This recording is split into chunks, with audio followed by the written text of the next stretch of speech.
મેં 26 પાનેરા જિલ્લા પંચાયત બેઠક ઉપરથી ઉમેદવારી કરી છે અને મારી સાથે પ્રિયંકાબેન વિરેન્દ્રભાઈ શોભાએ પાનેરામાંથી ઉમેદવારી કરી છે, ગીરાબેન વિનયભાઈ નાયકાએ અતુલમાંથી કરી છે, નરેશભાઈ લલ્લુભાઈ ટંડેલે મુગટ ડુંગરીમાંથી કરી છે અને મારા જે વિસ્તાર છે એ લગભગ પાનેરા, હરિયા ભગત, અતુલ, મુગટ ડુંગરી અને મેં આટલા ગામો અંદર આવે છે।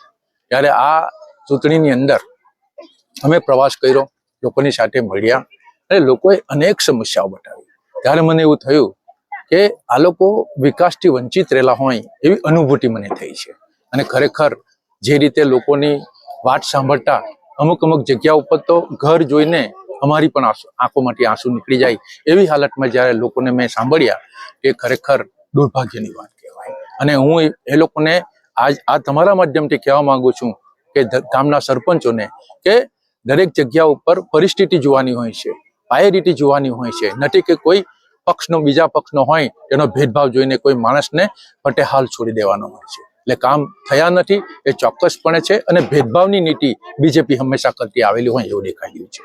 આ સીટ પાનેરા છે, પાનેરા સીટ ઉપર હું અગાઉ પણ એકવાર જીતી ચૂક્યો છું અને જિલ્લા પંચાયતની અંદર વિરોધ પક્ષના નેતા તરીકે સફળતાપૂર્વક કામ પણ કરી ચૂક્યો છું।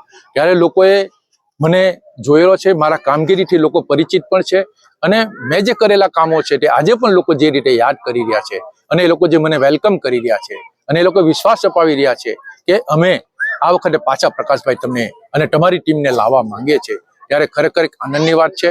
અને આ જો લાવવામાં આવશે તો હું એ લોકોને વિશ્વાસ અપાવવા માંગુ છું કે એ લોકોના જે પણ કામો રહી ગયા હશે એના પાયરોટીના ધોરણે એને કામ પૂર્ણ કરવાની ખાતરી પણ આપું છું।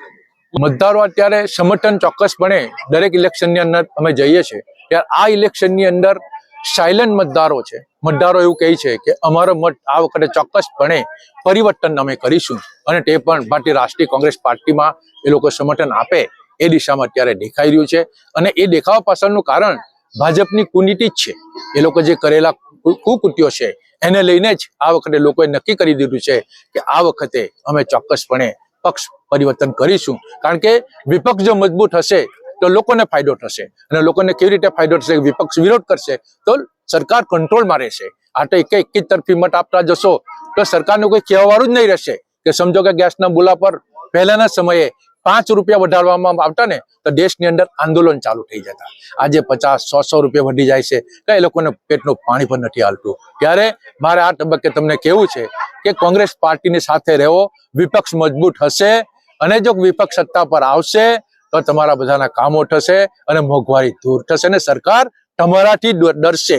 એટલા માટે કહું છું કે પરિવર્તન જરૂરી છે। કોંગ્રેસનું કામ કરી રહેલી હતી, કોંગ્રેસ ન કરતી એવું નથી। તમે જોયું હશે કે અમારા રાષ્ટ્રીય નેતા રાહુલ ગાંધી અવારનવાર ખૂબ જ સરસ કામગીરી કરી રહ્યા છે, વિરોધ પ્રદર્શન કરી રહ્યા છે, પણ જ્યારે સત્તા પર બેઠેલા અધિકારીઓ અને પોલીસ તંત્ર જ્યારે જેમના કબજામાં હોય ત્યારે અમારા નેતાઓ પણ લાચાર બની જતા હોય છે અને એક ધાક ધમકી, મોટા આંકડા બતાવીને લોકોને ભ્રમિત કરવાની જે કોશિશ બીજેપી કરી રહેલું છે એ ખરેખર દુર્ભાગ્ય છે આપણા દેશનું। અને એની અંદર જેવી રીતે ઉડાઈ અંદરથી કોરીને લાકડું કે જે પણ હોય તેને સાફ કરી નાખે છે, તેમાં બીજેપી પણ આ રીતે દેશને સાફ કરવા તરફ જઈ રહ્યું છે।